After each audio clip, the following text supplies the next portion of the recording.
And this nonsense of Steve Witkoff going and saying it's a silly war. Well, yeah, it's a silly war. Silly is probably the most insulting term that you could use, but it's a war that's been started by one party, a party that he said, Vladimir Putin, that he describes as he's always been straight with me. Well, he hasn't been straight with anyone else other than Steve Witkoff, because we're all sitting here watching this murderer get away with murder, and we're not doing anything to stop it.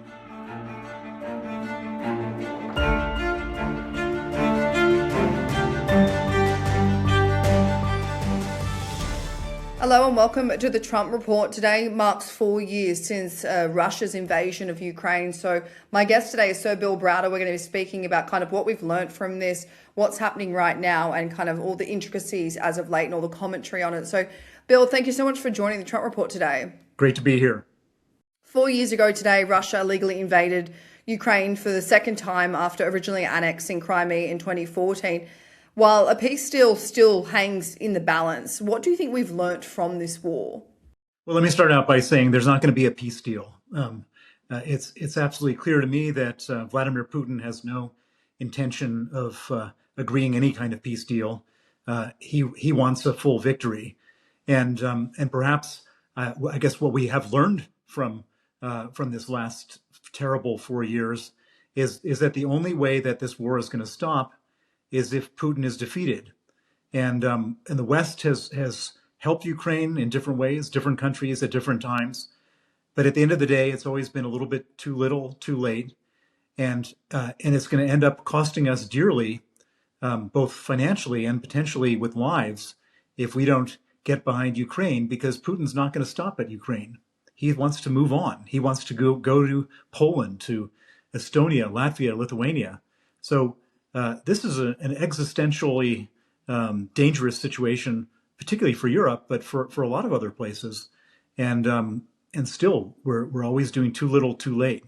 Well, on that note, Bill, I want to read out what Professor Phillips O'Brien wrote on X on today's anniversary. So he wrote, "It is 4 years ago that the Russians launched their full-scale invasion of Ukraine. Many in the West wrote Ukraine off as shock and awe, as it was shock and awe for a Russian victory. Instead, Ukraine defied its attacker, and their fight for freedom became decisive for the future of European freedom. Ukrainians are daily sacrificing themselves so that the rest of us can live in safety and comfort. Today, more than any other day, we should thank them." I mean, that is an interesting point, and I want to get your thoughts on whether you agree that not only has Ukraine defied the odds in their fight, because, you know, many analysts at the time thought they wouldn't even last a couple of weeks, but they've also been fighting for Europe's freedom. There's no question. So this was a war that Putin believed he was going to win in 3 days. All the invading tank operators had their best military uniforms for the military parades, as the Ukrainians were supposed to welcome them into Kiev. And it didn't work out that way at all. We're now at 4 years into this war. 1.2 or 1.3 million Russian casualties. I mean, that's just an astounding number. 1.2 or 1.3 million young men either killed or permanently disabled. It's just an unbelievable situation. And so here we are. The Ukrainians, as your previous commentator said, are fighting off the Russians. And if we look back at why is it that Putin invaded Ukraine? You know, he claimed at the very beginning it was because of NATO enlargement. Was one of his reasons. Well, in the meantime, Finland and Sweden have joined NATO. He's not invading Finland or Sweden. Part of it was supposedly to denazify Ukraine, which is kind of a stretch since the president of Ukraine, Vladimir Zelensky, is Jewish. And then part of it was supposedly to expand the wonderful empire of Russia as he saw it, which if he was really being a patriot, why would he have killed so many of his own soldiers for this goal? And of course, he's never been a patriot. He spent the previous 25 years stealing as much money as possible from the Russian people. That's not the act of a patriot. The real reason that Putin is at war is very simple, that it comes straight out of Machiavelli 101. If you're worried about your own people rising up against you, and he was worried about his own people sitting there 25 years stealing and mismanaging Russia, he knew that there was going to be a time when the people were going to rise up.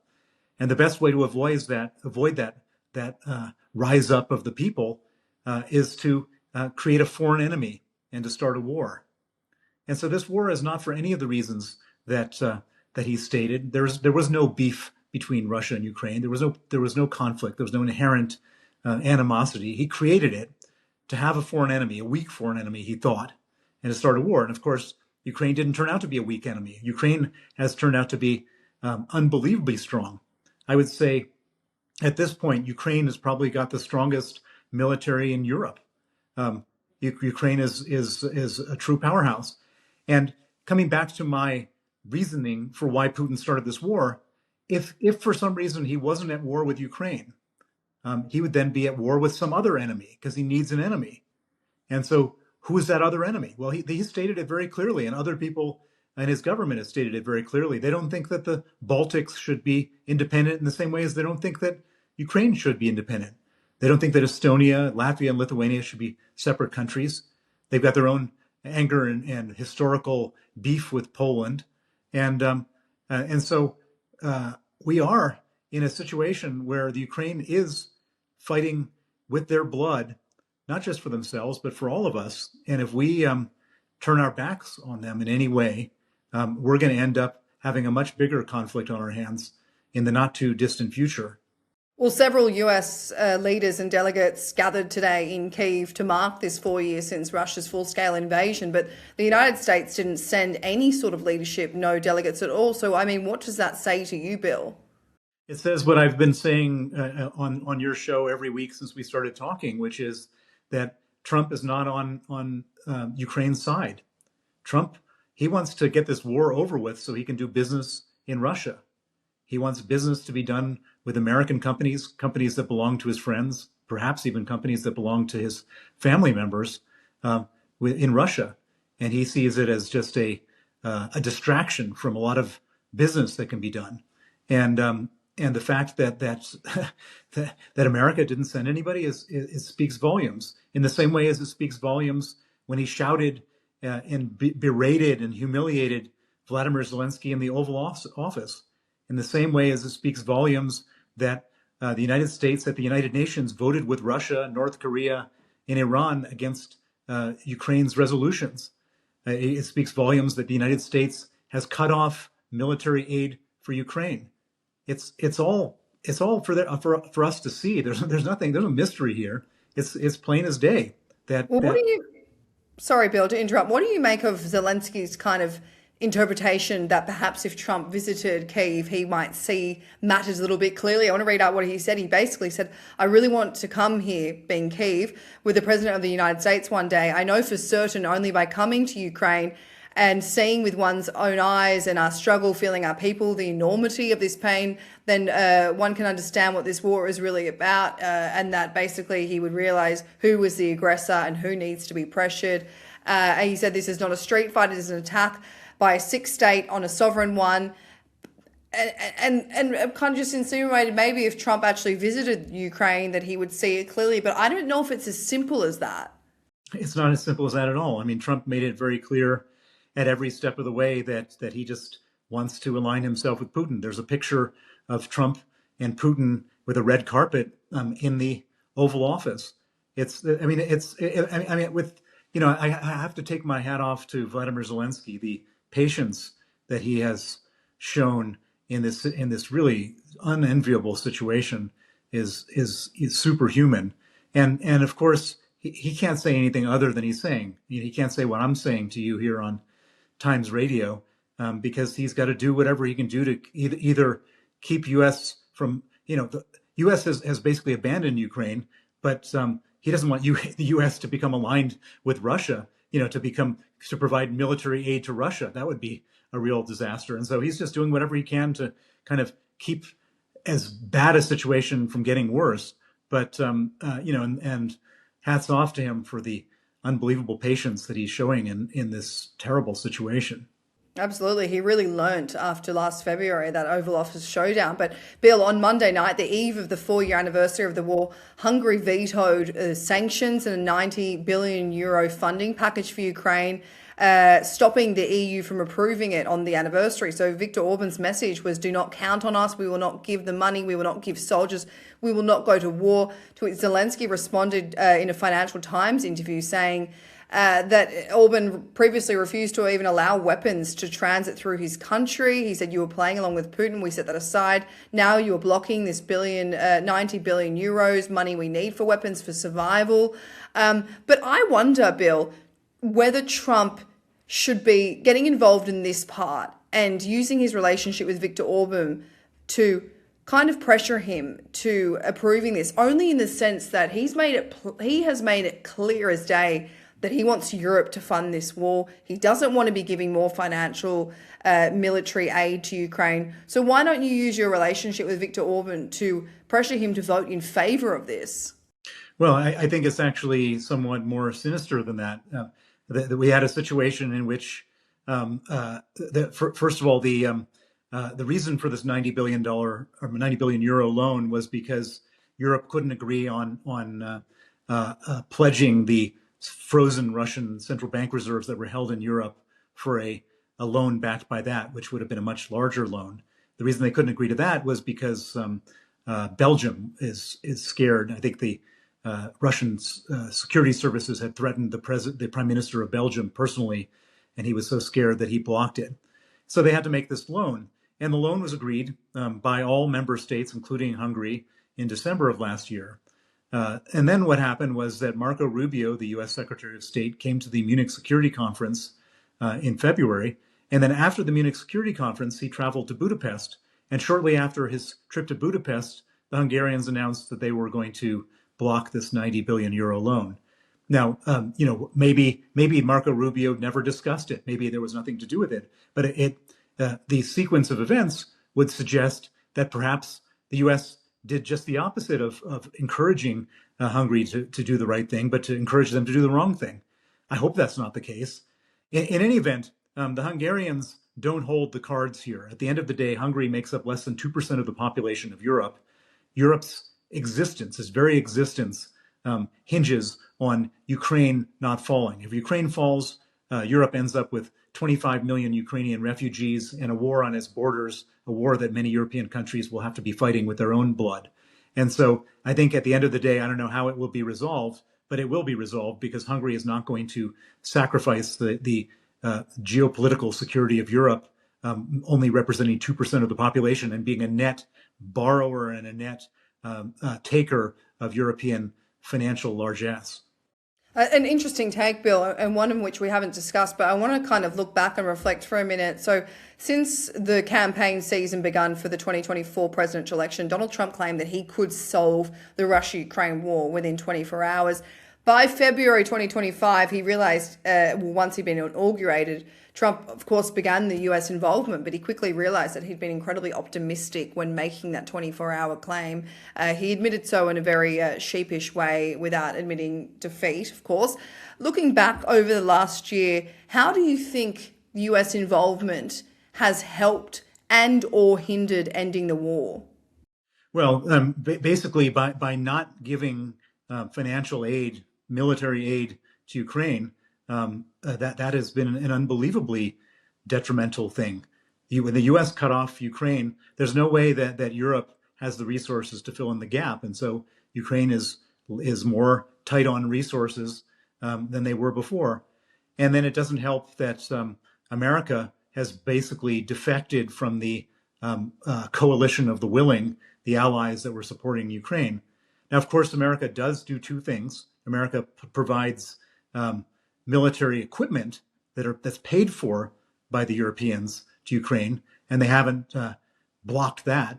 And then, as far as I'm aware, America continues to provide military intelligence to Ukraine, and that apparently is of great value because if it wasn't of great value, it's hard to understand why, after America cut off Ukraine, why Ukraine would continue to be sort of paying lip service to all of these insulting ultimatums that are coming their way from the U.S. administration. I want to kind of stay on that point because there was an interesting debate on X with, I think it was a professor and someone else, but It was in response to Steve Witkoff's interview earlier this week where he described it as a silly war. Now, I'm sure that was a clip that enraged you, Bill, describing this as a silly war, but he basically said they're fighting over this territory. Everyone throws the word dignity around, but what does dignity get you if you have that amount of killing? Now, this prompted this interesting debate because one person argued that Russia is without Trump's approval, and you can't condemn the dummy and let the ventriloquist off the hook.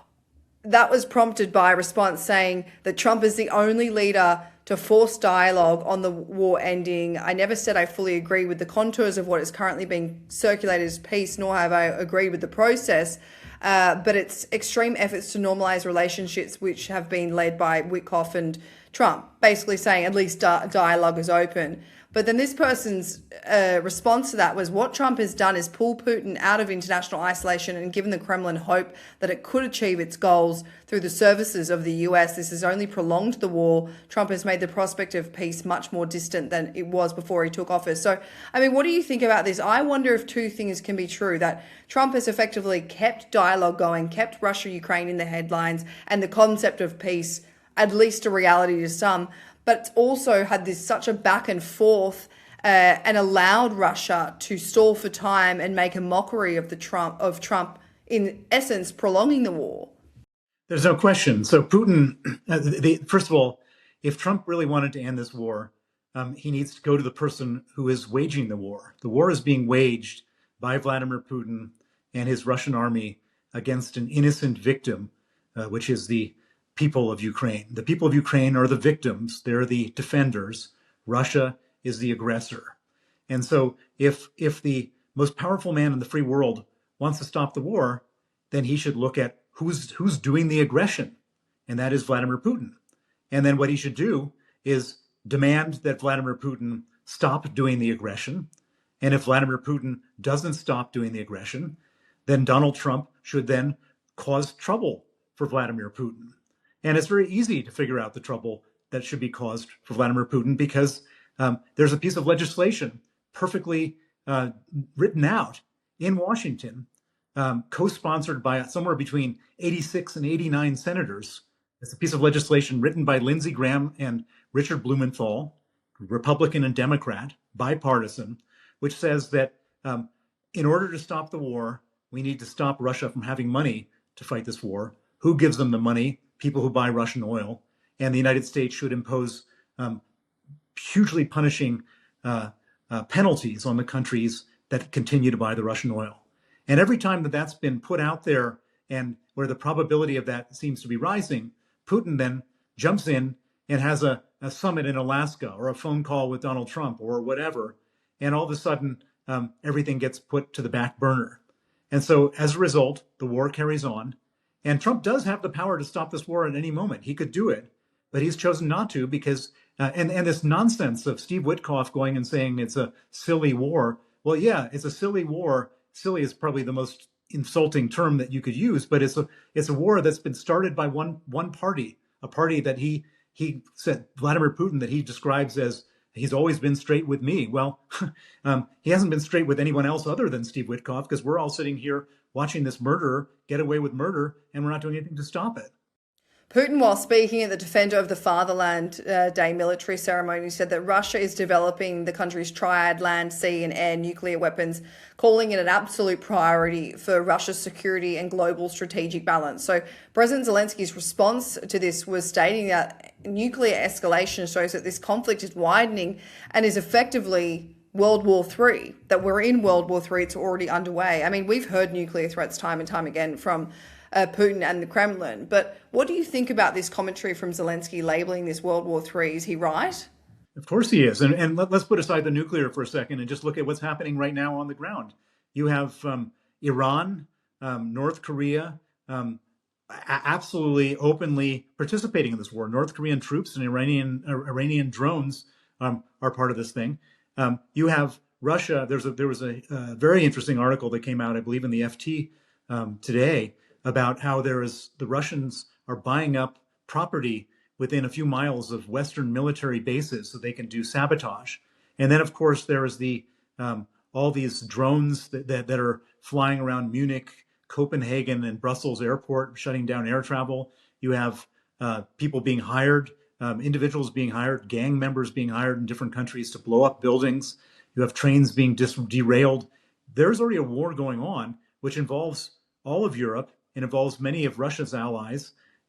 It's a world war. It's not a world war where tens of millions of people are dying yet, but it will probably escalate into that if we don't do something to shut this thing down. And the best way to shut it down is to take Putin's ability to wage this war away. And the best way to do that is to take away his money.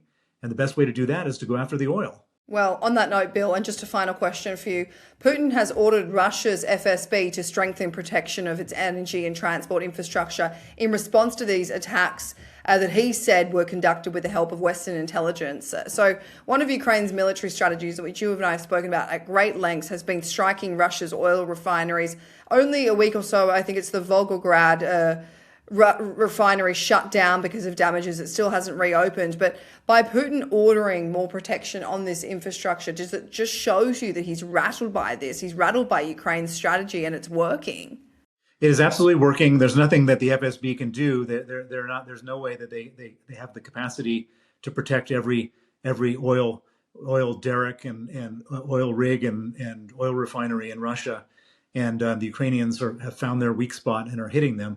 But the trouble is that oil refineries are not the huge part of the economic picture. The big part of the economic picture are the 8 oil refineries, 2 in China, 4 in India, and 2 in Turkey, that buy hundreds of billions of dollars worth of Russian oil. And if we could stop them from buying the oil, and I've proposed very targeted sanctions on those 8 refineries, then Putin would be out of business very quickly. So, Bill Browder, thank you so much for joining us at the Trump Report on the 4-year anniversary of Russia's invasion of Ukraine. Thank you.